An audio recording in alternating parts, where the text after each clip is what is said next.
I was 2 days away from being homeless when my boss told me to repossess a 1960 Rolls Royce from a crazy old hermit in the hills. When I broke into the freezing mansion, I found the old man unconscious, clutching a shotgun. I could have taken the car keys, stole the ride, and made $5,000. Instead, I lit a fire, cooked him soup, and lost my job. I didn't know that the crazy hermit was actually the exiled king of Wall Street, and that my single act of kindness was about to start a war. Before we go deep into this, let us know where you're watching from and subscribe, because tomorrow I've got something extra special for you. The heating vent in my apartment rattled like a dying engine. It was the only sound in the room, because the TV was on mute. My daughter, Lily, sat on the floor with her nose 3 inches from the screen. She was 7 years old, with hair like spun gold and eyes that saw everything but heard nothing. She was watching a cartoon, reading the closed captions that scrolled across the bottom. I watched her from the kitchen table. In front of me was a stack of envelopes. All of them had red stamps. Past due. Final notice. Eviction warning. I rubbed my face with hands that still smelled like motor oil and cold steel. I was a repo man. I stole cars from people who couldn't pay their bills. It wasn't a job you bragged about on career day, but it paid cash, and cash was the only thing that kept the lights on. But tonight, the math wasn't working. I looked at the brochure under the bills. It was for the Advanced Hearing Center. It showed a picture of a little girl smiling, pointing to a small device behind her ear. A cochlear implant. It was the surgery that could help Lily hear my voice for the first time. The price tag was circled in red marker, $25,000. I had $42 in my bank account. Lily turned around. She saw me looking at the papers. She waved her hand to get my attention, then signed with her small fingers. Daddy sad? I forced a smile. I signed back.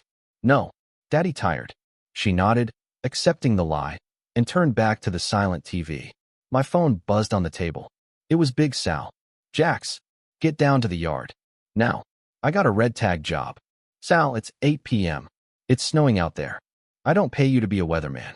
I pay you to snatch rides. You want the job or not? $5,000 bonus if you get it tonight. $5,000. That was rent for 3 months. That was a chunk of the surgery fund. I'm on my way, I said. I called my neighbor, Mrs. Higgins, to come sit with Lily. I kissed the top of my daughter's head, grabbed my heavy coat, and walked out into the biting Chicago wind. The repo yard looked like a graveyard for cars. Rusted fences, barking dogs, and the smell of diesel. Big Sal was sitting in his trailer, eating a meatball sub that was dripping sauce onto his shirt. He was a massive man who enjoyed other people's misery. You're late, Sal grunted. He tossed a file folder onto his desk. This is a big one, Jax. A 1960 Rolls Royce Silver Cloud. Mint condition. Worth more than your life. I opened the folder. The address was up in the Hidden Hills, the rich part of the state where the driveways were longer than my street. Who's the debtor? I asked. Guy named Elias Thorne, Sal said, chewing. Bank says he stopped paying the insurance and the storage fees on the estate 6 months ago. They want the car before the house gets foreclosed on next week. Thorne, I repeated. Why does that name sound familiar? Used to be some big shot on Wall Street. Now, he's a ghost. Rumor is he went crazy. Lives alone in that big mansion. No lights, no staff. Just him and the rats. Sal leaned forward. Listen to me, Jax. This guy is unstable. The last guy I sent up there said he heard gunshots. You go in, you grab the car, you get out. Don't engage. Just get the metal. If he's armed, this is a police job, I said. Police take too long. The bank wants it tonight. $5,000, Jax. Cash. Tonight. I thought about the eviction notice. I thought about Lily signing Daddy sad. Give me the keys to the tow truck, I said. The drive up to Hidden Hills was a nightmare. The snow was coming down hard, turning the roads into sheets of white ice. My tow truck fishtailed twice, but I kept it steady. I knew how to drive in the worst conditions. By the time I reached the iron gates of the Thorne estate, it was nearly midnight. The place looked like a haunted house from a movie. It was a massive stone mansion, dark and looming against the gray sky. The windows were black. The snow was piled high on the driveway, untouched. No tire tracks. No footprints. Hello. I whispered to the empty air. I checked the gate. It was locked with a heavy chain. I grabbed my bolt cutters from the truck bed. Snap. The chain fell. I drove the truck up the long, winding driveway. The trees overhead were heavy with snow, bowing down like they were trying to grab me. I parked the truck around the back, near the detached garage buildings. I grabbed my flashlight and my lockpick kit. The garage door was heavy wood. Locked. I knelt down in the snow, my fingers numb, working the pick. Click. I lifted the door. There it was. The Rolls Royce. Even in the dark, it gleamed. Silver and black, massive, looking like a tank dressed in a tuxedo. It was beautiful. I checked the door. Locked. I checked the ignition. No keys. Of course, I muttered. Usually, I would just hotwire it. But you don't hotwire a 1960 Rolls Royce. The wiring is too complex, and you ruin the value. I needed the keys. And the keys would be in the house. I looked at the mansion. It sat there, silent and cold. I really didn't want to go in there. But Sal's voice echoed in my head. $5,000. I walked to the back door of the house. I picked the lock. It was surprisingly easy. For a rich guy, he had cheap locks. I stepped into the kitchen. The cold hit me instantly. It was colder inside the house than it was outside. It was a dead, stale cold that settled in your bones. "Mr. Thorne?" I called out softly. No answer. I swept my flashlight around. The kitchen was a mess. Dirty dishes piled in the sink, covered in mold. Trash bags in the corner. It looked like no one had cleaned in months. I walked through the hallway. The house was enormous. High ceilings, expensive paintings on the walls covered in dust sheets. It felt like a tomb. I found the library. The door was ajar. I pushed it open. The beam of my flashlight hit a leather armchair facing the cold, empty fireplace. Someone was sitting in it. I froze. "Mr. Thorne? I'm with the recovery agency. I'm here for the vehicle." The figure didn't move. I took a step closer. My boots crunched on something on the floor. Broken glass. I shined the light on the chair. It was an old man. He was wearing a thick wool coat over pajamas, wrapped in 3 blankets. He was pale, blue pale. His eyes were closed. His beard was frosted with ice. And across his lap, gripped in stiff, frozen fingers, was a double-barreled shotgun. "Whoa," I said, putting my hands up. He didn't react. I moved closer. I reached out and touched his hand. It was like touching a block of ice. He wasn't asleep. He was freezing to death. I checked his neck for a pulse. It was faint. Thready. Slow. He was hypothermic. I looked around the room. On the side table, next to a bottle of empty whiskey, was a set of keys. The Rolls Royce logo glittered in my flashlight beam. There they were. I could take them. I could walk out the door, drive the car onto my truck, and leave. I would get my $5,000. I could pay my rent. I could save for Lily's ears. I looked at the old man. He was dying. If I left him, he wouldn't make it to morning. Damn it, I cursed. I grabbed the shotgun from his lap and set it out of reach. I checked the thermostat on the wall. It was dead. The power had been cut. The electric company must have shut him off weeks ago. I couldn't call 911. My phone had no signal up here in the hills. I had to fix this myself. I ran out to my truck. I grabbed my portable generator, a heavy-duty beast I use for power tools. I hauled it through the snow, dragging it into the house. I wasn't supposed to run a gas generator indoors, but the library had a chimney. I shoved the generator into the fireplace, running the exhaust tube up the flue so we wouldn't die of carbon monoxide. I fired it up. The roar of the engine shattered the silence of the house. I found a space heater in the closet and plugged it into the generator. I pointed it right at the old man. Then I went to the kitchen. The water pipes were frozen. I went outside and scooped a pot full of clean snow. I put it on the portable camping stove I kept in my truck for long shifts. I heated the snow until it was water. I found a can of tomato soup in my own lunch bag. I mixed it in. 10 minutes later, the library was starting to warm up. The orange glow of the space heater lit up the room. I sat next to the old man. I rubbed his hands. I chafed his arms to get the blood flowing. "Come on, old-timer," I said. "Wake up. Don't die on me. Not tonight." He groaned. His eyelids fluttered. "That's it," I said. "Come back." His eyes opened. They were gray, sharp, and confused. He looked at me. Then he looked down at his empty lap where the gun used to be. He tried to jump up, but he was too weak. He slumped back. "Who?" he rasped. His voice was like grinding stones. "Who are you?" "I'm the guy stealing your car," I said honestly. "But you looked a little chilly, so I decided to make some soup first." I held out the mug of tomato soup. "Drink. It's hot." He stared at me. He looked at the generator humming in the fireplace. He looked at the space heater. He looked at the shotgun leaning against the far wall. You broke in, he whispered. Door was unlocked. I lied. Drink the soup. He hesitated, then took the mug with shaking hands. He drank. The color started to come back to his cheeks. Why? He asked, lowering the mug. Why didn't you just take it? Take what? The car. The silver. The paintings. Everyone takes things from me. I sat back in the chair opposite him. I looked at his fancy house that was falling apart. I looked at his expensive coat that was dirty. I'm a repo man, Mr. Thorne. I take cars. I don't take lives. And you were checking out. He let out a bitter laugh. I was waiting. Waiting for what? For the cold to finish it. They cut the power 3 weeks ago. My partner, my ex-partner, he froze my accounts. He froze my assets. He figured if he couldn't buy me out, he'd freeze me out. Literally. I didn't know anything about partners or assets. I just knew about bullies. Well, he failed, I said. You're still breathing. Elias Thorne looked at me. Really looked at me. For a second, the crazy hermit look faded, and I saw a flash of something else. Something sharp. Intelligence. Power. What is your name? He asked. Jax, I said. Jax, he repeated. You have a family, Jax? A daughter. Lily. Does she know her father is a thief? I stiffened. I'm not a thief. I enforce contracts. You signed a paper promising to pay for that car. You didn't pay, so I take the car. That's the deal. Elias nodded slowly. Contracts. Yes, contracts are important. He reached into his pocket. He pulled out the keys to the Rolls Royce. He tossed them to me. I caught them. The metal was cold. Take it, Elias said. Get your money. I looked at the keys. Then I looked at the generator. It had maybe 2 hours of gas left. Once it ran out, the house would freeze again. If I left with the car, I got paid. But I couldn't carry the old man. I couldn't put him in the tow truck.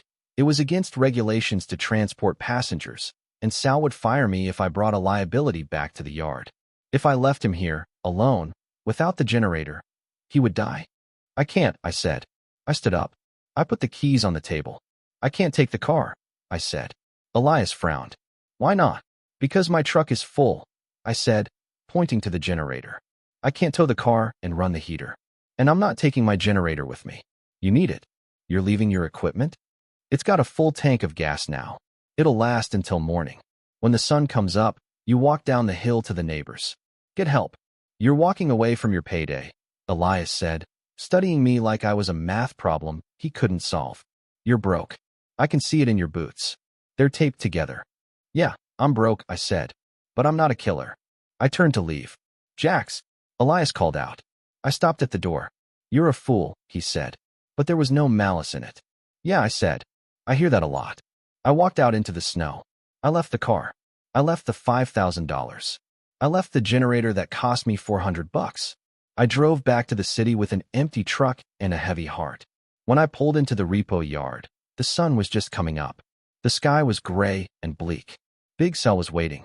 He saw the empty hook on the back of my truck. He walked over, his face turning red. Where is it? Sal yelled. Where's the Rolls? Couldn't get it, I said, climbing out of the cab. The guy was there. He was armed. It was a no-go. You lying punk, Sal spat. I tracked your GPS. You were there for 3 hours. 3 hours. What were you doing? Having a tea party? He was sick, Sal. I had to help him. Help him? Sal screamed. He threw his clipboard on the ground. We aren't the Red Cross. We are Repo. You cost me a $20,000 contract fee. He was freezing to death. I don't care if he was on fire. Sal got right in my face. You had one job. You failed. You're soft, Jax. You don't have the stomach for this. I did the right thing, I said quietly. The right thing. Sal laughed. Here's the right thing. You're fired. Get your stuff. Get off my lot.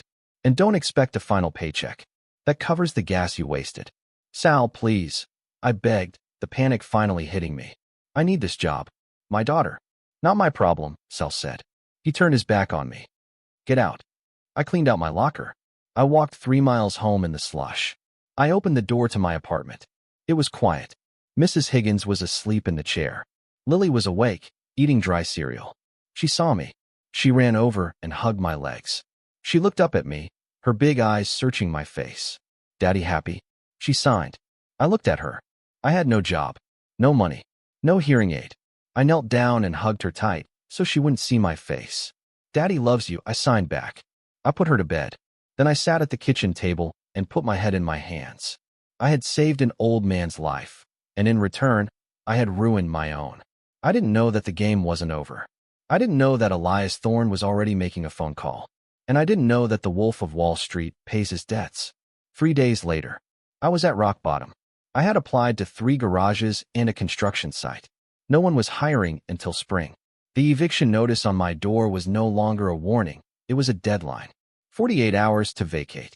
I was sitting on the stoop of my building, watching the cars drive by, wondering if I could sell my blood plasma to buy groceries for dinner. A car turned onto my street. It wasn't a normal car. It was a black Lincoln Town car with tinted windows. It looked out of place among the dented Hondas and rusted pickups of my neighborhood. It pulled up to the curb right in front of me. The window rolled down. A man was sitting in the back. He was wearing a sharp black suit, a charcoal overcoat, and sunglasses. He was clean-shaven. His hair was slicked back. He looked like money. He took off his sunglasses. I blinked. It was the hermit. It was the frozen old man from the library. But he didn't look frail anymore. He looked dangerous. "Get in, Jax," Elias Thorne said. "Mr. Thorne?" I stood up. "You look better." "I thought out," he said. "Get in. We have business to discuss." "I don't have business with you," I said. "I got fired because of you." "I know," Elias said. "That's why I'm here. I owe you a generator. And a job." "I'm not a butler," I said defensively. Elias smiled. It wasn't a nice smile. It was the smile of a shark that just smelled blood in the water. "I don't need a butler, Jax. I need a thief." I stared at him. "I need someone who can break into a building, bypass security, and steal something very valuable from a very bad man," Elias said. "I need a repo man." "What are we stealing?" I asked. "My company," Elias said. He opened the door. "Get in, kid. Let's go get your daughter her ears." I looked at the empty street. I looked at the eviction notice on my door. I got in the car. Rock bottom isn't a place. It's a feeling. It's the feeling of standing in a parking lot at 5 a.m., freezing in your thin coat, waiting for a construction foreman to point at you and say, "You, dig that ditch." And then, at the end of the day, he hands you $60 cash and tells you not to come back tomorrow. That was my life for 3 days after I walked away from the Rolls Royce. I had $60 in my pocket. My rent was $1,200. And the eviction notice on my door had changed from a yellow warning to a bright orange 72-hour notice to vacate. I sat on the front stoop of my building, watching the sun go down over Chicago. The wind cut through my jeans. I was trying to figure out how to tell a 7-year-old deaf girl that we were going to be sleeping in the truck. Then, the black Lincoln Town car turned the corner. It rolled down the street like a shark in a school of minnows. It was polished, sleek, and terrifyingly out of place. It pulled up right to the curb in front of me. The back window rolled down with a soft electric hum. I expected to see a debt collector, or maybe the police. Instead, I saw a suit. A charcoal gray, Italian-cut suit that probably cost more than my truck. Above the suit was a face I almost didn't recognize. Clean-shaven, hair slicked back with expensive product. Sunglasses. Elias Thorne didn't look like a crazy hermit anymore. He looked like a king who had just retaken his throne. "Get in, Jax," he said. I didn't move. "I don't work for you. I don't work for anybody." "I know," Elias said, taking off his sunglasses. His eyes were sharp, clear, and cold. "You got fired. Because of me. That makes it my business." He opened the door. "Get in. It's freezing out there, and we have a war to plan." I looked at my apartment building. I looked at the orange sticker on my door. I got in the car. The inside of the Lincoln smelled like leather and peppermint. It was warm. Elias tapped on the glass partition, and the driver pulled away smoothly. "Where are we going?" I asked. "To get your life back," Elias said. He pressed a button, and a small bar opened up. He poured 2 glasses of sparkling water. "And mine." "I thought you were broke," I said, eyeing the crystal glass. "Frozen assets." "That's what you said." "I was," Elias said. "But I have reserves. Hidden accounts that my partner, Victor Sterling, didn't know about. Enough to buy a suit, hire a car, and rent a hotel suite. But not enough to buy back my company." He handed me the water. "Victor Sterling. That's the man who cut my power. He's the man who left me to die in that house." "Why?" "Because of the algorithm," Elias said. "I built a trading algorithm 20 years ago. It made us billions. But Victor, he got greedy. He started using it to wash money for the cartels. Dirty money in, clean stocks out. I found out 6 months ago. I threatened to go to the SEC. Elias took a sip of water. So Victor staged a coup. He forged my signature on a mental incompetency form. He locked me out of the accounts. He trapped me in the estate and paid off the utility companies to cut the lines. He figured if I died of natural causes during the winter, he would inherit my controlling shares. I stared at him. This wasn't repo work. This was a spy movie. That's a nice story, I said. But what do you want from me? I need a ghost, Elias said. Everyone in my world knows everyone. If I send a lawyer, Victor will know. If I send a private investigator, Victor will buy him off. But you? You don't exist, Jax. You're a repo man. You're invisible. He reached into his jacket pocket and pulled out a photo. It showed a small, black USB drive with a fingerprint scanner on it. This is the ledger, Elias said. It contains the unencrypted logs of every illegal trade Victor has made. It proves the money laundering. It proves the fraud. Where is it? It's in a biometric safe in Victor's private office at the top of the Sterling Tower. And tomorrow night, Victor is hosting the Winter Gala, a charity ball for the city's elite. Elias looked at me. I need you to walk into that party, sneak into his office, crack the safe, and steal that drive. I laughed. You're crazy. I steal cars, old man. I don't crack safes. And I definitely don't blend in at a gala. Look at me. I have grease under my fingernails that won't scrub off. I can teach you to blend in, Elias said. And as for the safe, it's AK-4 biometric. It uses a fingerprint, but it has a manual override keyhole in the back, hidden under the panel. You pick locks, don't you? You picked my back door in 10 seconds. That was a house door. This is a high-tech safe. A lock is a lock, Jax. Pins and tumblers. You have the hands for it. Elias leaned forward. He pulled a checkbook out of his pocket. He wrote a number and slid it across the leather seat. I looked at it. It wasn't $5,000. It was $50,000. That's the advance, Elias said. Get the drive, and I'll add a zero to the end of that number. $500,000. Enough to buy a house. Enough to pay for your daughter's surgery 10 times over. I looked at the check. I looked at the zero. I thought about Lily sitting on the floor, feeling the vibrations of the TV because she couldn't hear the music. If I get caught, I asked. Victor Sterling is a dangerous man, Elias said gravely. If you get caught, you go to prison. Or you disappear. That's the risk. I picked up the check. My hand wasn't shaking. When do we start? The next 24 hours were a blur. We went to a suite at the Four Seasons. Elias called in favors. First, the tailor. An old Italian man who measured me without speaking. He put me in a tuxedo that fit like a second skin.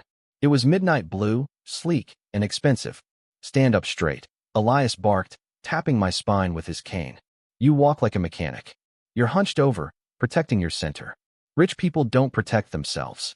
They assume the world will move for them. Shoulders back. Chin up. Walk like you own the floor. I practiced walking across the hotel room. Better, Elias critiqued. But stop looking at people's hands. You look at their hands to see if they're holding a wrench or a weapon. In high society, you look them in the eye. You act bored. Boredom is the ultimate sign of wealth. Then, the tech. Elias gave me a tiny earpiece. I'll be in a van 2 blocks away, Elias said. I'll guide you through the security grid. You just need to get to the elevator. How do I get past the guards? You have an invitation, Elias said, handing me a heavy card with gold leaf lettering. You are Jackson Stone, a venture capitalist from Silicon Valley. Nobody knows him because I just invented him. The night of the gala arrived. The Sterling Tower was a spike of glass piercing the Chicago sky. Limousines were lined up around the block. I stepped out of the Lincoln. The cold air hit my face, but the cashmere coat kept me warm. I walked toward the red carpet. Flashbulbs popped. I didn't flinch. I remembered Elias's voice in my ear. Act bored. I walked past the photographers, checking my watch like I had somewhere better to be. Ticket, sir? The doorman asked. I handed him the card. He scanned it. The light turned green. Welcome, Mr. Stone. Coat check is to the right. I was in. The ballroom was insane. Crystal chandeliers the size of cars. Tables loaded with caviar and champagne. A live orchestra playing waltzes. Don't eat the crab. Elias's voice crackled in my ear. It's messy. Grab a glass of champagne. Hold it. Don't drink it. Move toward the north wall. I navigated the crowd. I felt like a wolf in sheep's clothing. These people, they had soft hands. They laughed at nothing. Then I saw him. Victor Sterling. He was standing in the center of the room, holding court. He was taller than I expected, with silver hair and a smile that didn't reach his eyes. He looked like a shark in a tuxedo. "That's him," Elias whispered in my ear. "Don't make eye contact. He has the instincts of a predator." I skirted the edge of the room. I spotted the service corridor near the kitchen. 2 guards were standing by the door. Guards at the access point. I murmured into my lapel. "Wait for the waiters to bring out the main course," Elias said. "It creates a bottleneck. Slip in behind the cart." I waited. A line of waiters carrying silver trays marched out. As the doors swung open, I moved. I timed it perfectly, slipping into the hallway just as a waiter dropped a fork, distracting the guard. I was in the back hallways. "Take the service elevator to the 40th floor," Elias directed. "Sterling's office is the penthouse." I got into the elevator. I swiped the cloned keycard Elias had made. The button lit up. The doors opened on the 40th floor. It was dark, quiet. A long hallway led to double glass doors. "Cameras," I whispered. "Looping them now," Elias said. "You have 60 seconds before the system resets. Go." I sprinted down the hall. The glass doors were locked. I pulled out my lockpick set, hidden in a silver cigarette case. I worked the lock. Click. I slipped inside. Victor Sterling's office was bigger than my entire apartment building. Floor-to-ceiling windows overlooked the city. A massive mahogany desk dominated the room. And behind the desk, hidden behind a painting of a ship in a storm, was the wall safe. I moved the painting. There it was. Steel, cold, and digital. "Okay," I said. "I'm at the safe." "Find the manual override," Elias said. "It should be under the manufacturer's plate." I used a small knife to pop the logo plate off. There was a tiny keyhole. I inserted my tension wrench. This was delicate work. If I turned it too hard, I'd trigger the silent alarm. "Easy, Jax," I told myself. Just like a '69 Mustang door. I felt the pins. 1, 2, 3. Click. The safe beeped. The heavy door swung open. I exhaled. I'm in. Inside, sitting on a velvet shelf, was the black biometric drive. I grabbed it. Got the package. "Good," Elias said. "Now get out. The gala is ending soon. Sterling will be coming up." I turned to leave. Suddenly, the lights in the office blazed on. I froze. Standing in the doorway wasn't Victor Sterling. It was his head of security, a man built like a refrigerator, wearing an earpiece and a nasty scowl. "Mr. Stone, I presume?" the guard said, cracking his knuckles. "You're a long way from the party." "Just looking for the bathroom," I said, slipping the drive into my pocket.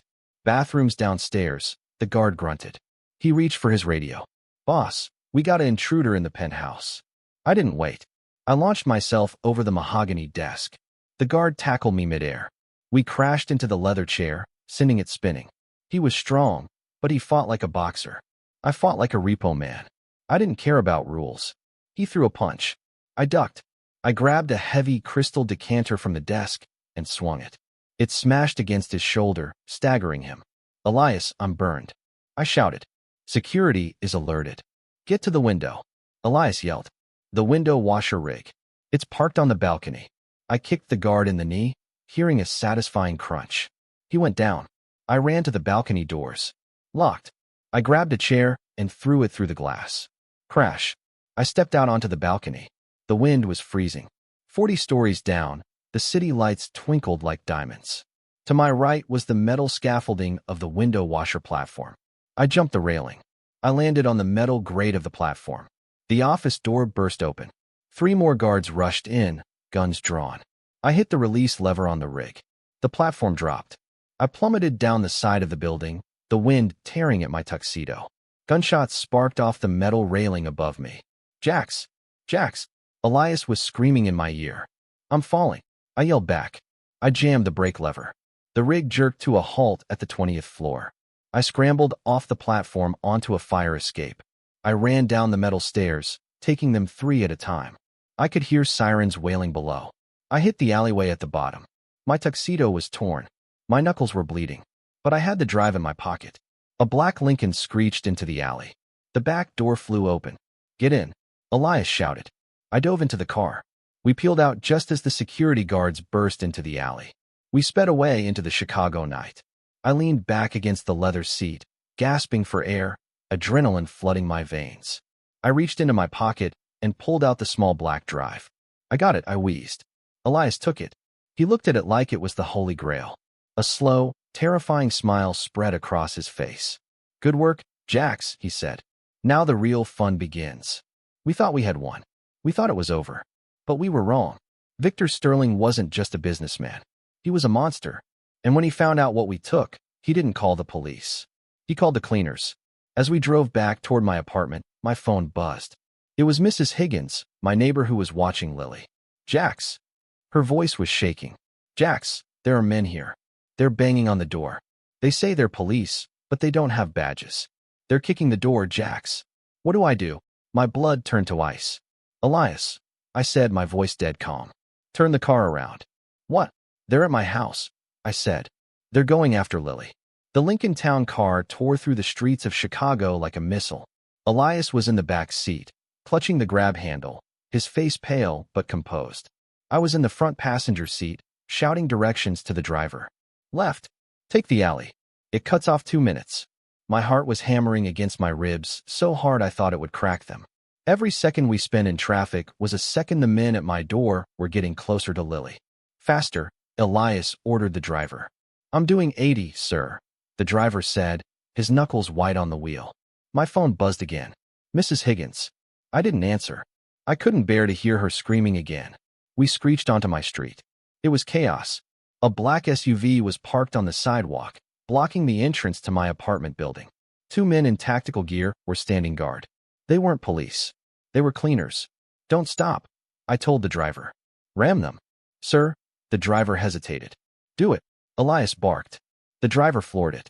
The heavy Lincoln smashed into the back of the SUV with a sickening crunch of metal. The impact threw the 2 guards off balance. I didn't wait for the car to stop moving. I kicked the door open and rolled out onto the pavement. My tuxedo was ruined, ripped at the shoulder from the jump, but I didn't feel it. I reached under the seat of the Lincoln before I bailed and grabbed a heavy tire iron from the emergency kit. I sprinted toward the building. One of the guards raised a pistol. I didn't slow down. I threw the tire iron.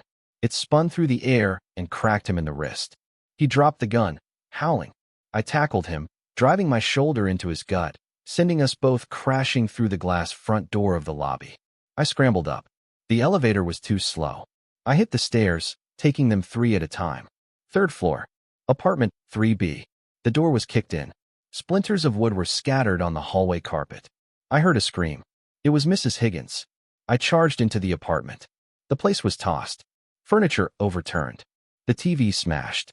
Mrs. Higgins was cowering in the corner of the kitchen, holding a frying pan, bleeding from a cut on her forehead. And in the living room, a man, huge, bald, wearing a leather jacket, was holding Lily. He had her by the arm.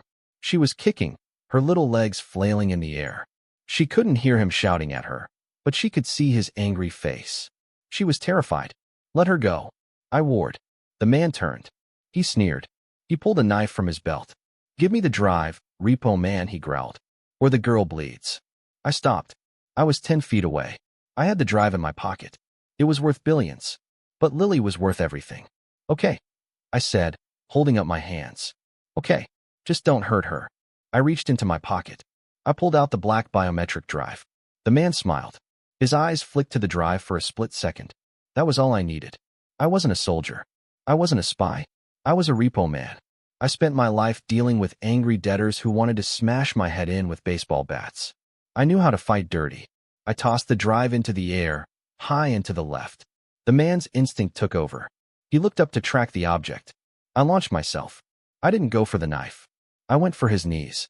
I hit him with a tackle that would have made a linebacker proud. His legs buckled backward. We hit the floor hard. The knife skittered away. Lily fell onto the couch, scrambling back. The man was strong. He punched me in the face, a heavy blow that tasted like copper and loose teeth. He wrapped his hands around my throat. He squeezed. My vision started to tunnel. Black spots danced in my eyes. I flailed my hand around the floor, searching for a weapon. My fingers brushed against something hard. Ideally, it would have been a gun. Or a knife. It was Lily's heavy ceramic piggy bank. I grabbed it. I smashed it into the side of the man's head. Crack. Coins exploded everywhere. Quarters and dimes rained down on us like hail. The man grunted and rolled off me, clutching his head. I gasped for air, coughing. I grabbed Lily. I scooped her up into my arms. Mrs. Higgins. Go, I shouted. Get out. Call the real police. Mrs. Higgins ran out the door. I grabbed the drive from the floor where it had landed. I ran to the fire escape window. The man was starting to get up, shaking the blood from his eyes. You're dead, Jax, he screamed. I kicked the window screen out. The cold wind hit us. I climbed out onto the rusted metal grate, holding Lily tight. Hold on, baby. I whispered into her hair, even though she couldn't hear me. Daddy's got you. We scrambled down the fire escape. The alleyway below was dark. The black Lincoln was waiting at the end of the alley, engine revving. I jumped the last few feet, landing in a pile of snow. I ran to the car. Elias threw the back door open. We dove inside. Go, Elias shouted. The car peeled out, fishtailing on the ice, just as the bald man appeared at the window above, firing 2 shots that sparked off the pavement behind us. We were safe. For now. We drove for an hour in silence. I held Lily on my lap. She was shaking. I stroked her hair, signing safe. Safe. Safe over and over again until her breathing slowed down. Where are we going? I asked, looking out the window. We were heading away from the city, toward the industrial district down by the docks. To the vault, Elias said. He was cleaning his glasses with a silk handkerchief. His hands were steady, but his face was grim. Victor won't look for us there. What is the vault? My insurance policy. We pulled up to an abandoned subway terminal. It was a relic from the 1940s, bricked up and forgotten. Elias got out. He walked to a graffiti-covered steel door and punched a code into a hidden keypad. The door hissed open. Inside, it wasn't a ruin. It was a bunker. Elias flipped a switch. Banks of fluorescent lights flickered on. The space was massive, a converted underground station with polished concrete floors, server racks humming against the wall, and a living area with leather furniture and a fully stocked kitchen. I bought this place 10 years ago, Elias explained, walking in. Off the books. It has its own power grid, satellite internet, and enough food for 6 months. Victor doesn't know it exists. I put Lily down on a soft leather couch. She looked around at the strange, echoing room with wide eyes. I found a blanket and wrapped her in it. I found a box of crackers in the kitchen and gave them to her. She ate them slowly, watching me. She signed, "Badman gone." I nodded. "Badman gone." I walked over to the desk where Elias was plugging the stolen drive into a massive computer terminal. "This ends now," I said. "I got you the drive. You give me my money, and I take my daughter somewhere safe. Florida. Or Mexico." Elias didn't look up. "There is nowhere safe, Jax. Not while Victor Sterling has breath in his lungs." I did my part. I slammed my hand on the desk. "Look at my face. I almost got killed. My daughter was almost kidnapped. I'm done." "You're not done," Elias said calmly. "Because Victor knows your name now. He knows your face. He knows about Lily. If you run, he will find you. He will send men to finish the job. He doesn't leave loose ends." He turned the monitor toward me. "Look." I looked at the screen. The drive was decrypted. Thousands of files were scrolling past. Bank transfers. Shell companies. "This isn't just embezzlement," Elias said, his voice cold. "Victor wasn't just skimming off the top. He was laundering money for the Sinaloa cartel. Billions of dollars. Drug money. Blood money."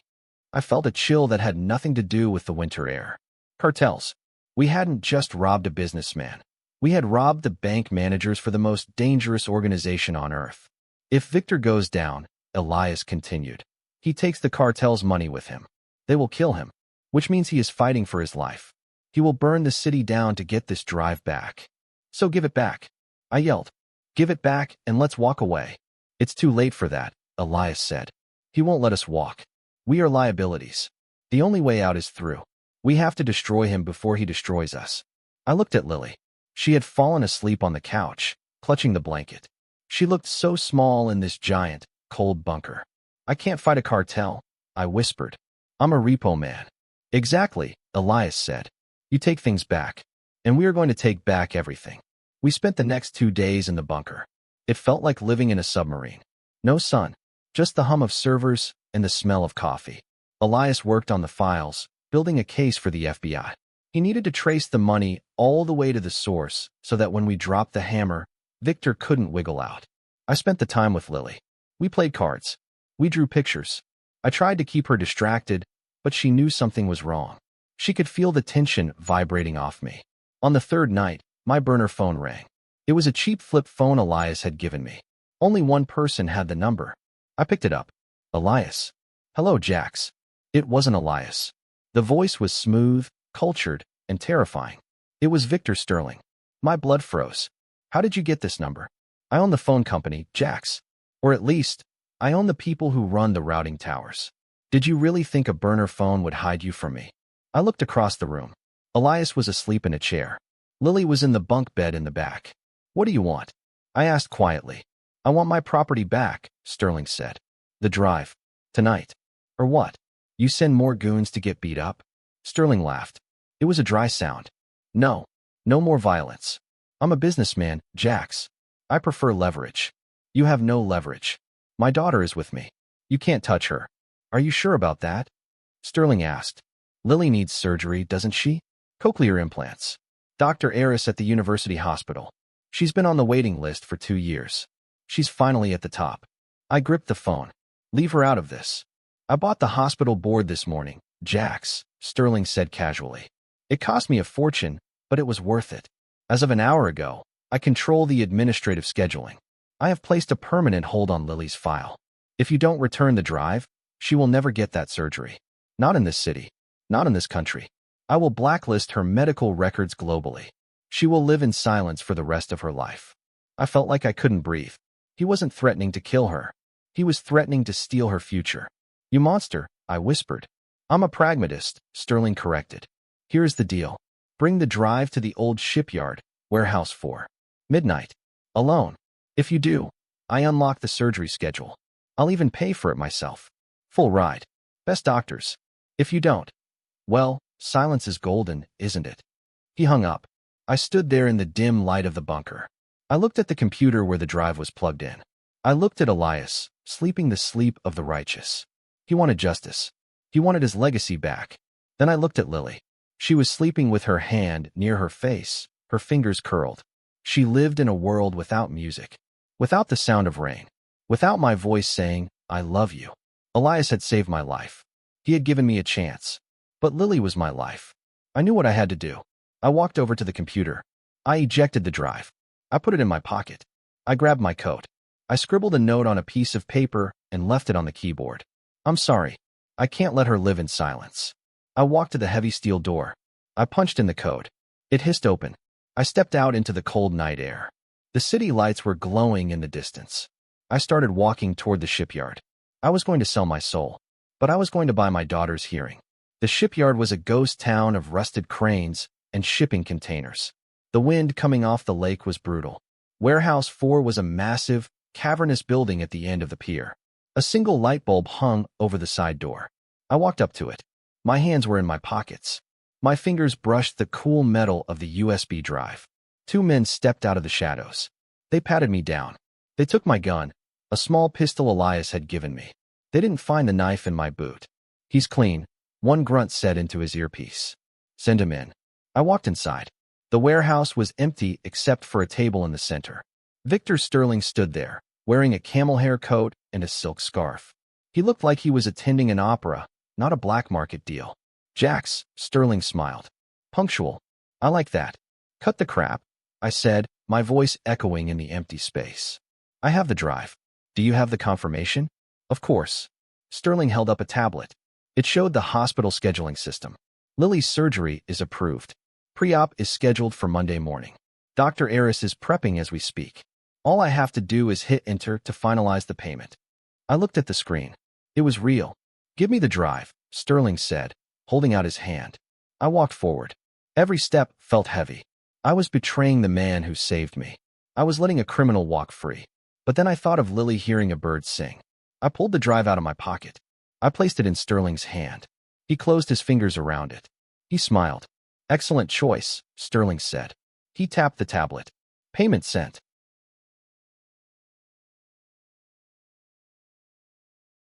He tossed the tablet onto the table. Then he looked at the drive. He walked over to a metal barrel where a fire was burning. You know, Sterling said, staring into the flames. Elias always was sentimental. He thought rules mattered. He thought loyalty mattered. He dropped the drive into the fire. I watched the plastic melt. I watched the metal warp. The evidence of billions of dollars in laundering curled up into black smoke and vanished. There, Sterling sighed. Clean slate. He turned to me. The smile was gone. His eyes were dead. Now regarding our deal, Sterling said. You paid for the surgery, I said. We're done. The surgery is paid for, Sterling agreed. But there is a loose end. What loose end? You, Sterling said. He snapped his fingers. From the shadows of the warehouse, 6 men emerged. They were armed with silencers. You didn't think I'd let you walk away, did you? Sterling laughed. You broke into my house. You stole from me. You saw my face. And you have a very specific set of skills that I find threatening. We had a deal. I shouted. I lied, Sterling said. It's business. He turned to walk away. Kill him. Dump the body in the lake. The men raised their guns. I was dead. There was no cover. There was no way out. I closed my eyes. I hoped Lily would be okay. I hoped Elias would forgive me. Click. The lights in the warehouse suddenly died. Pitch black darkness slammed down on us. What the hell? Sterling shouted. Then, a voice boomed over the warehouse PA system. It was loud, distorted, and angry. You forgot to pay the electric bill, Victor. It was Elias. A red flare cracked in the darkness from the rafters above. It illuminated the warehouse in a hellish crimson light. And then, chaos erupted. Something dropped from the ceiling, a massive shipping crate suspended on a crane hook. It swung down like a wrecking ball. Smash! It plowed into 3 of the gunmen, sending them flying like bowling pins. Move, someone shouted. It wasn't Elias. It was me. I dropped to the ground, pulling the knife from my boot. The remaining gunmen were firing blindly into the dark rafters, trying to hit whoever was operating the crane. I slashed the ankle of the nearest guard. He went down screaming. I grabbed his gun. I rolled behind a stack of pallets. Jax! Elias's voice came over the speaker again. North door? Run. He hadn't stayed in the bunker.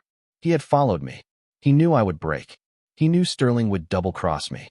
I laid down suppressing fire, popping shots at the muzzle flashes in the dark. I saw Sterling running toward the exit, surrounded by his remaining bodyguards. I scrambled toward the north door. I kicked it open. The Lincoln was there, engine roaring. Elias was in the driver's seat this time. I dove into the passenger side. Drive, I screamed. Elias punched it. We tore out of the shipyard, bullets pinging off the rear bumper. We sped onto the highway, merging into traffic, disappearing into the night. I slumped back in the seat, my heart racing. I looked at Elias. You followed me, I said. Of course I did, Elias said, eyes on the road. I put a tracker in your coat. I gave him the drive. I confessed, the shame washing over me. I sold you out, Elias. I'm sorry. He threatened Lily. Elias didn't look angry. He looked amused. You gave him a drive, Elias corrected. I looked at him. What? Jax, do you think I would let you walk around with the only copy of the evidence in your pocket? Elias reached into his jacket. He pulled out a black USB drive. The real biometric drive. I swapped them while you were sleeping, Elias said. You gave Victor a dummy drive filled with malware. When he dropped it in that fire, he didn't destroy the evidence. He destroyed a virus that was designed to ping his location to the FBI the moment it was plugged in. I stared at him. Then I started to laugh. It was a hysterical, relieved laugh. He paid for the surgery, I said. He actually paid for it before he burned the fake drive. Then we got what we wanted, Elias said. Lily gets her ears. But he still thinks the evidence is gone, I said. He thinks he won. He thinks I'm dead. Exactly, Elias smiled. Which means his guard will be down. Elias turned the car toward the city skyline. Tomorrow morning is the annual shareholders meeting, Elias said. Victor will be there to announce record profits. He will be taking a victory lap. And, Elias said, clutching the real drive, we are going to crash the party. The morning sun hit the glass of the Sterling Tower like a spotlight. Inside the grand ballroom on the 50th floor, 500 of the wealthiest people in the world were sipping coffee and waiting for the show to begin. It was the annual shareholders meeting for Thorne Capital. Victor Sterling stood backstage, checking his reflection in the mirror. He looked perfect. His suit cost $10,000. His smile cost even more. He adjusted his tie. He had won. The crazy hermit, Elias, was dead or gone. The Repo Man was at the bottom of the lake, or so his men had reported, lying to cover their failure. The drive was ashes in a barrel. "Mr. Sterling?" an assistant said, peeking in. "They're ready for you." Victor smiled. "Showtime." He walked out onto the stage. The applause was polite but loud. A massive screen behind him displayed a graph with a line going straight up. "Ladies and gentlemen," Victor boomed into the microphone. "Thank you for coming. As you can see, it has been a historic year. Profits are up 40%. We have expanded into new markets. The future has never looked brighter." He paused for effect. "Some of you have heard rumors," Victor said, his voice dropping to a whisper. "Rumors about the past leadership, about instability. But I am here to tell you that Thorne Capital is stronger than ever because we cut the dead weight. We evolved." The crowd clapped. Victor soaked it in. He felt like a god. He didn't notice the side door of the ballroom opening. He didn't notice the two men walking in. One was old, leaning on a cane, wearing a vintage three-piece suit that looked like it belonged in a museum. The other was younger, looking rough but sharp in a tuxedo that had been stitched back together. It was Elias. And me. We walked down the center aisle. The clapping started to die down. People turned their heads. Whispers started. "Is that?" "No, it can't be." Victor saw the movement. He squinted against the stage lights. When he saw Elias, his face went pale. He looked like he had seen a ghost. "I think you forgot to mention one asset, Victor," Elias said. His voice wasn't amplified, but it cut through the silence like a knife. Victor gripped the podium. "Security. Remove these intruders." For guards started to move toward us. I stepped in front of Elias. I wasn't holding a tire iron this time. I was holding a folder. "We aren't intruders," I said loud enough for the back row to hear. "We are the majority shareholders." I threw the folder onto the nearest table. It slid across the surface. "Elias Thorne never sold his shares," I shouted. "He never signed them over. Which means this is still his company. And he has a motion to present. Get them out." Victor screamed, losing his cool. "Now." "I wouldn't do that," Elias said calmly. He reached into his pocket. He didn't pull out a gun. He pulled out the real biometric drive. He held it up. "This drive contains the unencrypted transaction logs for the last 6 months," Elias said. "It shows how Victor Sterling used this company to launder $3 billion for the Sinaloa cartel." A gasp went through the room. Cameras started flashing. "Lies," Victor yelled. "He's senile. He's crazy." "Am I?" Elias walked up the stairs to the stage. The guards didn't stop him. They were too confused. Elias walked right up to the AV technician's desk on the side of the stage. The kid working the computer looked terrified. "Plug it in, son," Elias said gently. The kid looked at Victor, then at Elias. He plugged the drive in. The giant screen behind Victor flickered. The graph of rising profits disappeared. In its place, thousands of lines of code appeared. Bank transfers, drug routes, shell companies, emails explicitly discussing money laundering fees. And then, an audio file played over the massive speakers. It was the recording from the warehouse the night before. Sterling's voice boomed through the hall. "I laundered money for the cartel. I'll kill him. Dump the body in the lake." The room went dead silent. Victor Sterling stood alone on the stage. He looked small. He looked trapped. He looked at me. His eyes were full of hate. "You," he whispered. "You dirty little thief." "I'm not a thief, Victor," I said, walking up the steps to meet him. "I'm a repo man." I grabbed the microphone from the podium. "And I'm here to repossess this company." Victor lunged at me. He pulled a small pistol from his ankle holster. The crowd screamed. But I was ready. I grabbed his wrist, twisted it back, and slammed his arm against the podium. The gun clattered to the floor. I swept his legs, and the king of Wall Street hit the ground hard. I put my boot on his chest. "Stay down," I said. The doors at the back of the room burst open. 20 FBI agents in tactical gear swarmed in. FBI. Nobody moved. They ran up the aisle. They cuffed Victor on the floor of the stage. As they dragged him away, kicking and screaming threats, he looked at Elias. "You're nothing," Victor screamed. "You're a relic. The cartel will kill you." Elias leaned on his cane, watching his former partner get dragged away. "Maybe," Elias said softly. "But not today." The agents secured the room. The shareholders were in shock. Elias walked to the center of the stage. He tapped the microphone. "I apologize for the interruption," Elias said, adjusting his tie. "We will be taking a short recess. When we return, we will discuss the future of Thorne Capital. And trust me, it's going to be honest." The room erupted in applause. 2 days later.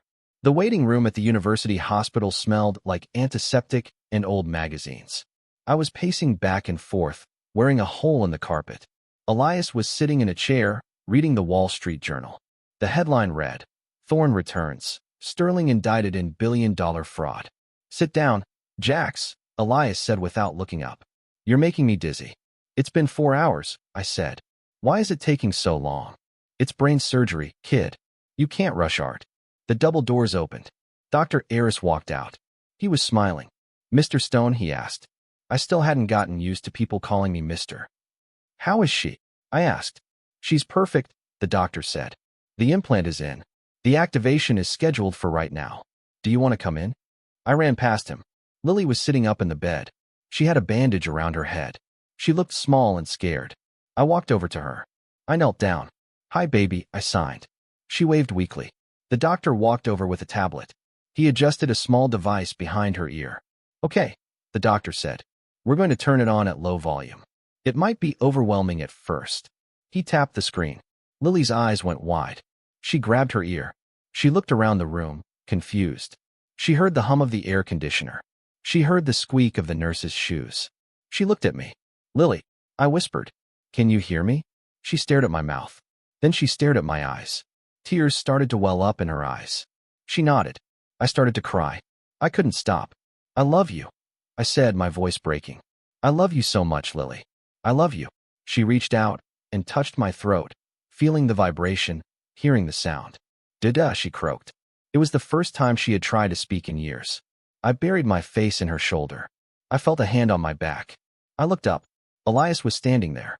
The tough, cold businessman had tears running down his face, too. "Good job, Dad," Elias whispered. 1 month later. The garage at the Thorne estate was warm. We had fixed the heating. The 1960 Rolls Royce Silver Cloud sat in the center of the bay. I was under the hood, tightening the carburetor.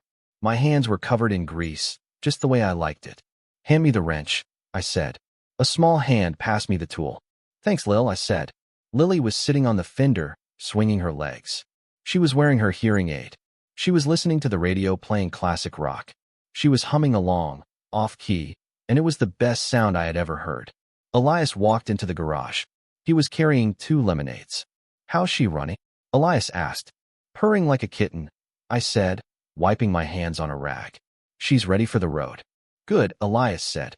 "Because I have a job for you." I froze. "What kind of job?" "No more heists, Elias. I'm retired." Elias laughed. He handed me an envelope. "No heists. I need a partner." I opened the envelope. Inside was a contract. Vice President of Operations, Thorne Capital. And a salary that made my head spin. "I don't know anything about stocks," I said. "I have plenty of guys who know stocks," Elias said. "I have plenty of guys with MBAs who know how to lie and cheat. I don't need that. I need someone who knows how to spot a bad deal. Someone who knows how to fight for what's his. Someone who has a moral compass that points north, even when it's freezing outside." He looked at the Rolls Royce. "You saved me, Jax. You didn't just save my life. You saved my soul. I was ready to die in that house. You reminded me that some things are worth fighting for." I looked at the contract. Then I looked at Lily, who was dancing to the music. "I can't wear a suit every day," I warned him. "We'll get you casual Fridays," Elias grinned. He tossed me the keys to the Rolls Royce. "Take her for a spin," Elias said. "She needs to stretch her legs." "And so do you. You trusting me with your baby?" I asked, catching the keys. "It's not my car anymore," Elias said. "Read the fine print." I looked at the registration paper in the envelope. "Owner, Jackson Stone. Consider it a bonus," Elias said. "For the generator." I looked at the old man. The crazy hermit. The king of Wall Street. "My friend." "Thanks, Elias," I said. "Don't thank me," he said, walking back toward the house. "Just keep the engine running." I got into the driver's seat. Lily jumped into the passenger side. I turned the key. The engine roared to life. A deep, powerful rumble that shook the floor.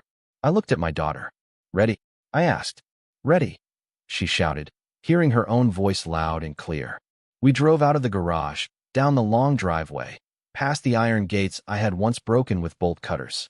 We turned onto the highway, the sun shining on the silver hood, driving toward a future that was loud, bright, and completely ours. The Repo Man had finally paid his debts. And for the first time in my life, I wasn't taking something away. I was driving something home. If you enjoyed the story, please subscribe to the channel, like the video, and comment below where you are watching from.